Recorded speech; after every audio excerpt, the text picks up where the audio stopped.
Listen when I'm mother, listen what can darling. Listen when I'm mother, listen what can darling. I won't be second lemon. I have some be second lemon. Isn't it second lemon? This a nation.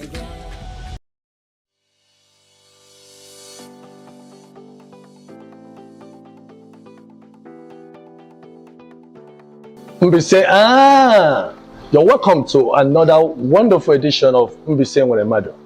On this episode, we have a great son of Mbise. He is no other person but Mr. Ugochukwu Cyril Omeogu. He is a workplace attitude and peak performance expert, business consultant, life coach, a world-class speaker. And he's not somebody you get to speak on a platter of gold like that. He's someone that is sought after all over the world. He is here with us on Onyonyo Mbise. It's not easy to get such people, but people who believe in the concept of inspiring youths, engaging youths, making sure they become the perfect role model for our youth, which is what Mbise Nwelemadu stands for. On this note, join me as I welcome my brother, Mbise Nwelemadu. So let me call him De Ugochukwu Cyril Omeogu. No, that's it. It's a pleasure to have met you finally, sir. Thank you. In person. Thank you. Thank you. It's wonderful. Yes. I've seen you on social media. I've followed you up for over 3 years now. Wow. I never knew you are from Mbise. Yes, I am. I just see the fact, the value you create out there, what you represent out there is quite encouraging to many of us, quite inspiring. And it makes more sense to me that you are from Mbise, not just from Mbise, from me. Yes. So I will give you the honor to introduce yourself. Yeah. So in Mbise. Mbise,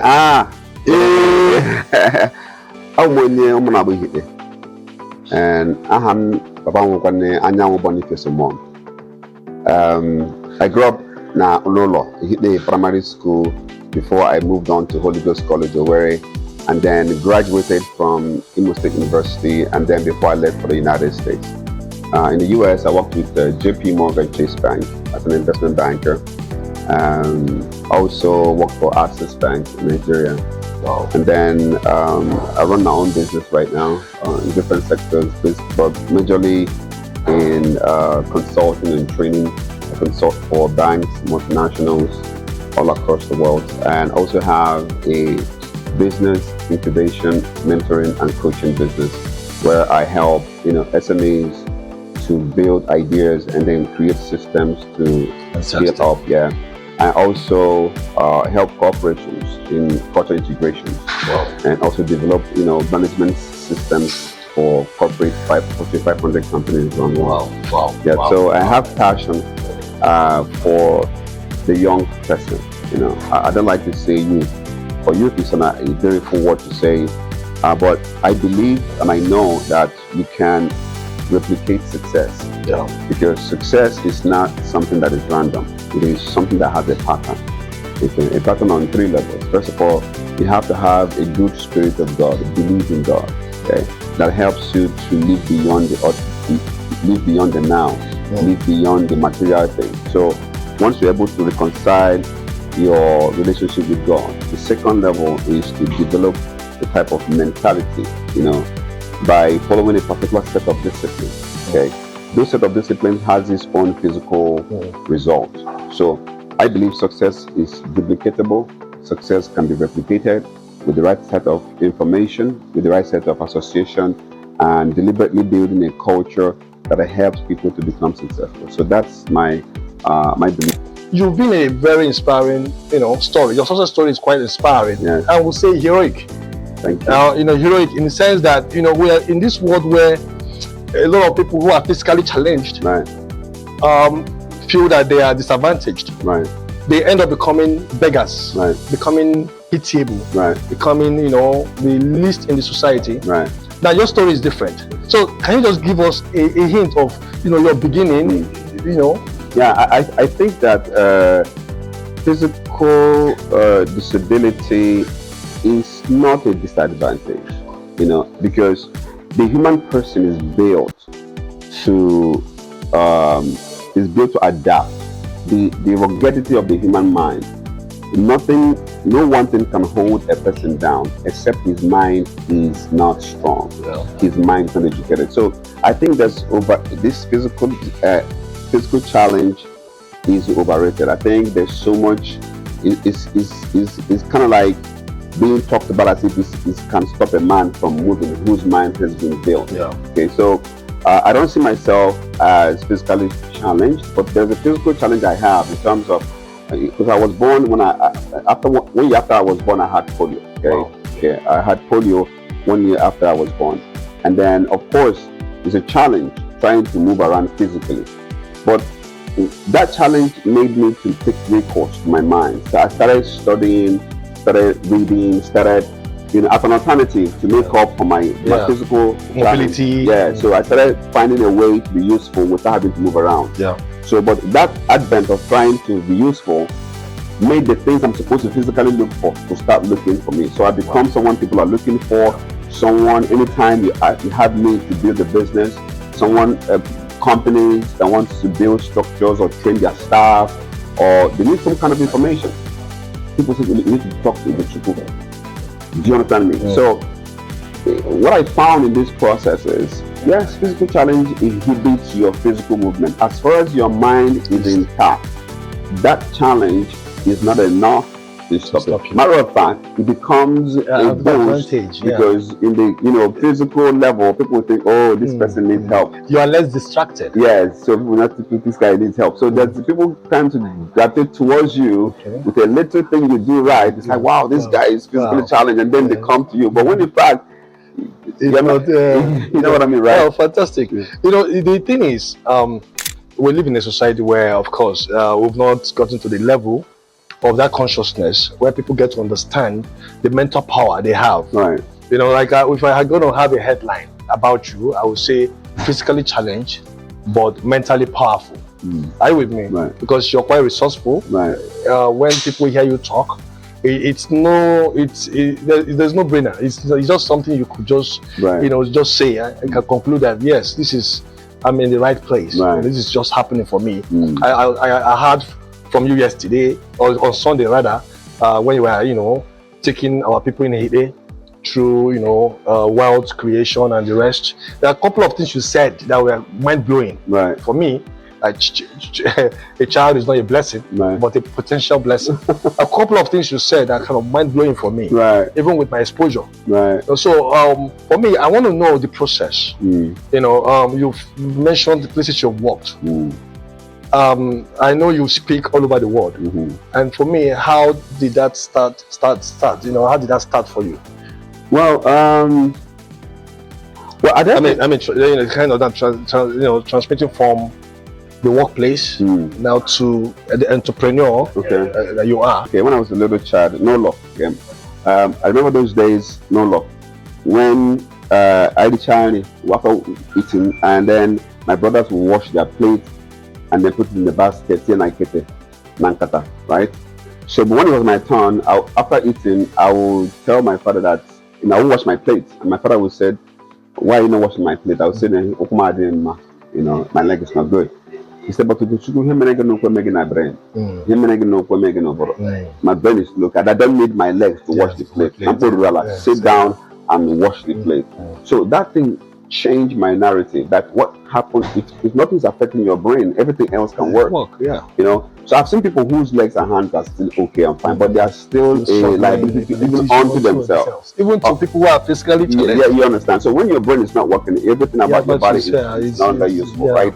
So the hands and the legs are accessories, but the brain is the command center, the powerhouse, right? So with that mindset, I started, being more resourceful. Anywhere I go, knowing that I had a physical disadvantage, so there's a chance that physically moving around, I'm going to depend on people. So I started finding a way to create more value for people. Okay. You understand? Okay. Like the time around there now, and let's talk about ball. I might not be able to play the ball, but I will sing like I'm the cheerleader. Make sure that you save. So that you're providing a value. So that place because you need the input for that one. You're part of the excitement. Yeah. So in the whole value chain of football, so as a so it's now I'm not part of it. I got VIP. So that was how. So that mindset led me to my first job in the US. Okay, I started with Bank One. The Bank One was acquired by JP Morgan and the rest of them.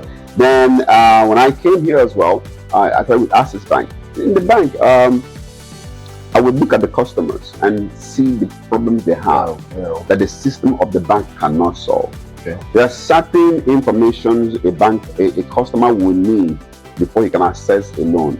The bank may not have all the time to educate the customer. You just do your credit checks. If you don't qualify, they say they can't give you. But the person that's not qualified, if he knew better, he would have done better. Because some people were doing some volumes in their business, in their transactions, they are doing volumes. So if you look at the bank statement, they are doing volumes, but they don't have structure to monitor and check how their businesses are run, the inventories, the turnovers. You don't have structure to monitor that. Who do they sell to? How does the money come in?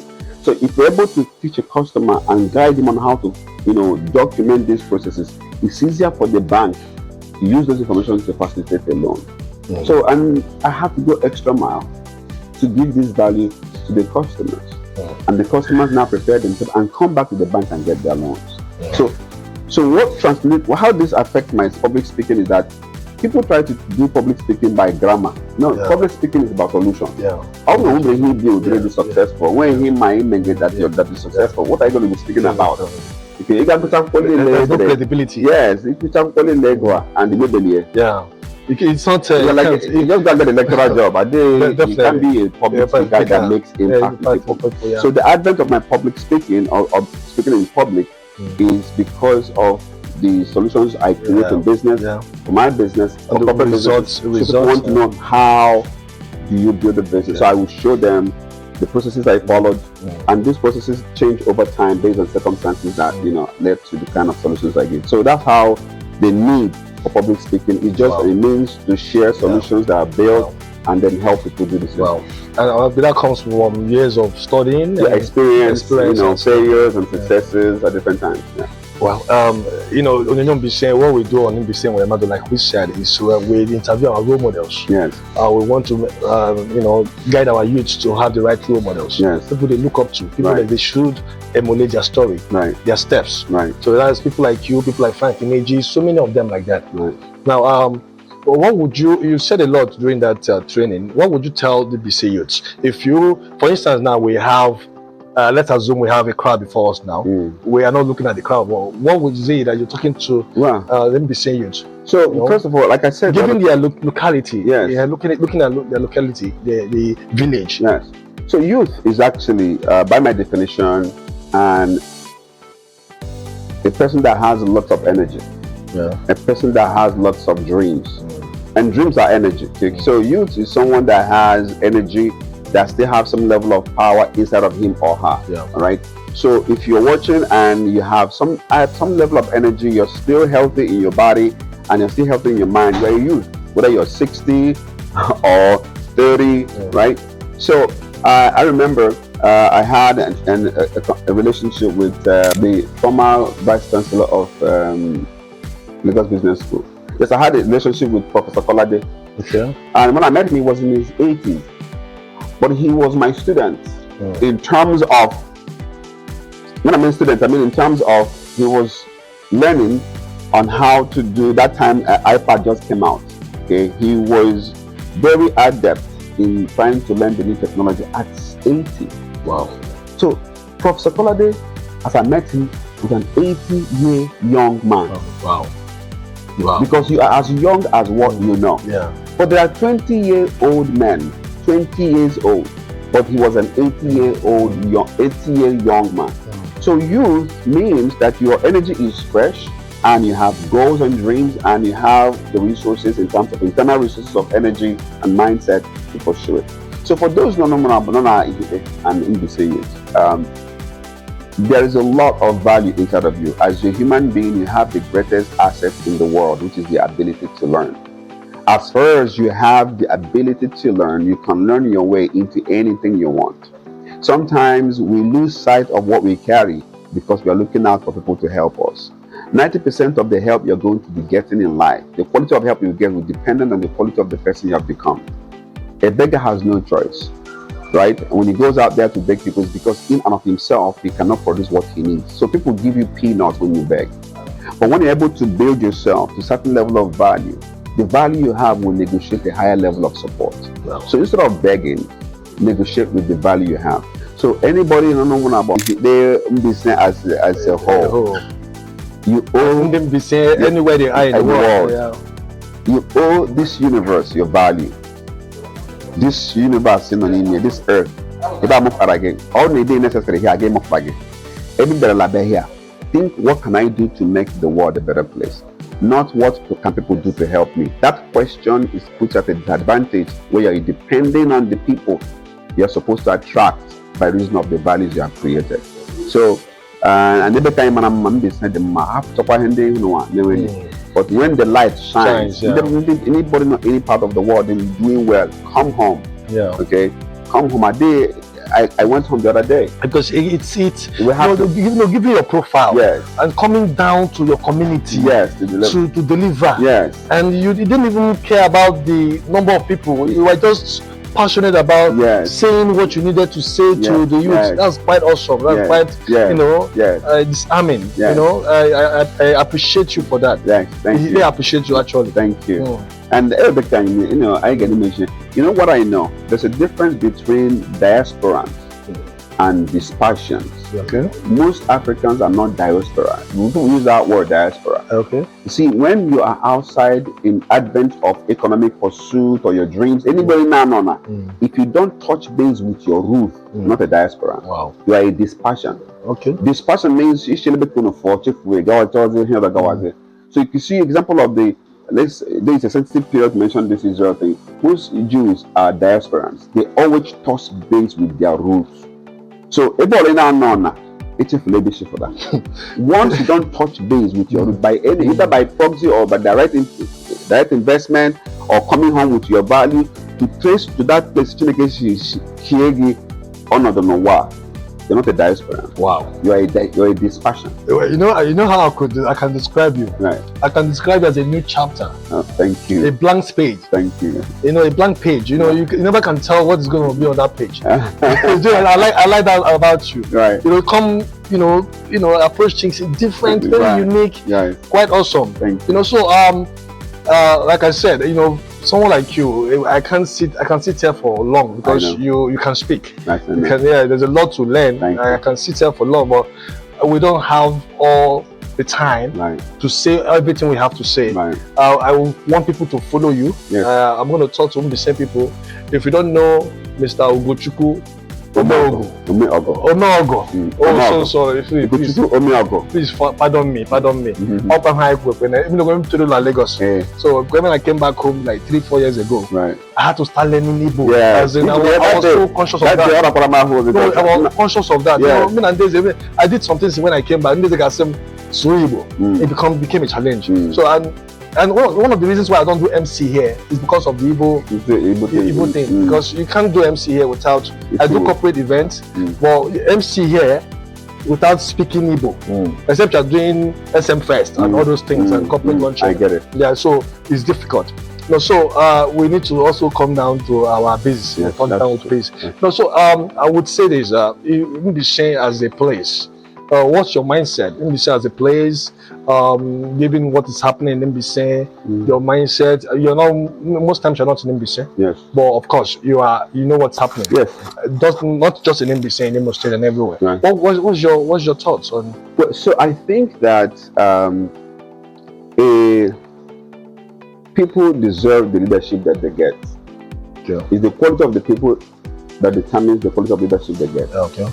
I think that we need to do more to highlight the place of learning, the place of education, because that's what solves every other. And that's how they see BC people. They feel BC people are very educated. Yes. They see we love education as much as we love priesthood. Yes. Even in priesthood, it requires education. Yes. So if there's any vices that we have in our society, especially in Mbise, it's because we have probably downgraded the importance of education.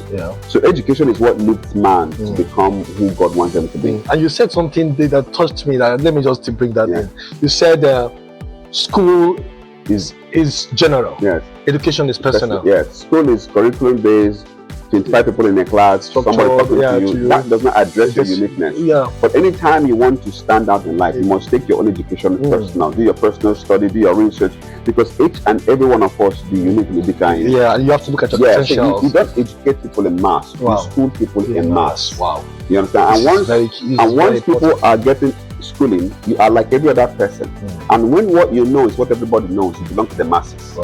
But when you begin to know things that people do not know, then you become unique. And that uniqueness sets you apart. That the rest of the world wants to get a piece of that rarity. Because it is a rarity that demand becomes high and supply becomes less, then price goes up. So if what you know is what everybody else knows, you're one of the masses. And you can make a change with what everybody already knows. So it is an education where you take it personal to begin to go more than extra mile to find out something, shatter, mindset, break the box, figure out things that are not, like someone like me right now. The greatest inspiration I give to people is like, ask me, it's not what I say, it's what I become. When I show up in a place with my physical challenge, with your stories, and my stories, people are like, what? With all of this, but they are shocked because they don't know the quality of the mind. If you know what the man is made of, even if I cut your two legs and cut your hands, you can still be as successful as you want. So when people see me and they say, wow, I'm like, I see. You don't know. You don't even know what you carry. So basically, every kind of man, I am very positive about every kind. We have a great culture, Abibo, Dono, Mao. Have beautiful culture, beautiful, all of those ones beautiful, where good delicacies. And I remember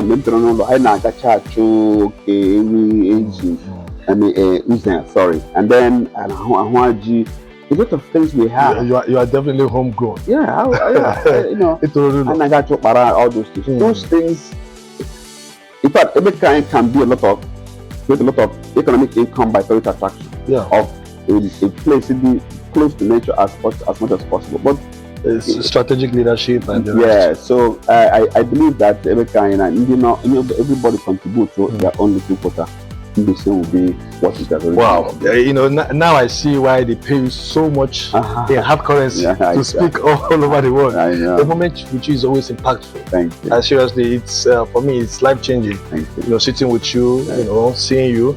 It of course is going to be something for our youth out there. It's wonderful to have this kind of people, attend their events, talk to them, and get to tap from their wealth of knowledge. This is powerful. Our people should seek knowledge. Just stop looking for handouts. Seek knowledge, get skills. You have heard it from him. He said school is general, education is personal. So self-development is very critical, in achieving your potentials, your goals in life. And because your story, from what you have said, is all about self-development. Identifying your strengths. And working towards it. And of course, discipline, determination, and the rest. We are proud of you. It is proud of you. BC is proud of you. The reason for this is, like I said, to inspire as many people out there. And I know they will be inspired. So on a final note, I want you to tell them, what do you want to tell them? Just a party shot. So you have the privilege to come to Earth. If make the best use of your presence here. Okay, your mind is your greatest tool. All right, your body is just a house for your mind, and there are forces that are trying to take control of your mind, negative forces and positive forces. But two of them cannot do anything unless they respect your choice. You have the choice today to decide the type of information that will be in your mind.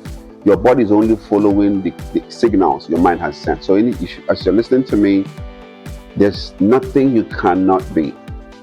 Okay, I was born 1973. I had polio 1 year 6 months after I was born, and I have done tremendously well. Looking at the capacity that I have in my mind, never depend on anyone. Matter of fact, create employment for people, travel around the world, create, build companies that are in the league, Fortune 500 leagues, okay, and then come home. Wow. Because I kurula.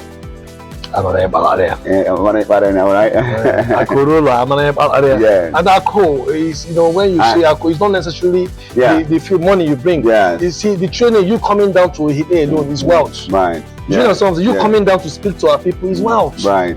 These are what people pay for in dollars, $20,000. Right. But you come home without taking a dime. Right. Spend your own money. That's wealth. That's amazing. So this is what our people should emulate. Right. You don't have to give physical cash if you don't have. If you don't have, right. You could give something else that can be more impactful and life changing for our people. And that's what they should know. Because, like you said, if more and more people of Mbise come back home, look for what they can do in the communities. Yes. By now, a lot of our youth will not be cultist. Yes. A lot of them will not be disillusioned. Yes. There's a lot of restiveness, and going on, and you could, understand why it's happening. And you don't have to come and build a mansion before I hold it. Because I think that wealth is people. Yeah. At Konoba, I said it yesterday. Yes. Is the material thing. Yeah. Oba is the quality of people, right? So sometimes, because of the illusion, the experience CG that you are still using to make it over there can raise someone up here very well. And if you look at what's happening around the world, you can build all the infrastructures. One bomb will destroy it. But when the people are built, they can rebuild it again. So you come home with the little knowledge we have. Let's find a way to make sure that we shine the light back home and encourage and inspire no matter how small. You never know whose light you're lighting. And you become brighter when you light everybody else. So, yeah, thank you. Wow. Mbise, okay, Mbise, we're wrapping it up on Mbise Muremadu. We've been talking to Mr. Ugochukwu Omeogu. It's been a very mind-blowing interview. I didn't expect anything less, actually. I knew that it's going to be like this because having what you speak on different platforms, I know it's not going to be anything short of powerful. So he has said everything you needed to hear. It's not left for you. So sometimes information is not about hearing; it's about using it. Using it, apply it in your life, and see what you make out of it. He has said so many things you need to tap into and use it. Run away with it. So until next time we come your way on Mbise Muremadi. Stay true to yourself. Don't do what I wouldn't do. Follow me on my Instagram. What else you want to say? Yeah, you can follow me. Okay. Follow on Instagram, Ugochukwu Omeogu. Okay. Ugochukwu Omeogu. On all the channels, Facebook, YouTube, and Instagram. There's a lot of free content that I have for you, for everyone out there watching this program. And please follow, subscribe to Mbise. So thank you so much. Thank you so much, sir. Thank you so much. It's a pleasure, sir. Mbise to the world. Yes. Thank you. I encourage.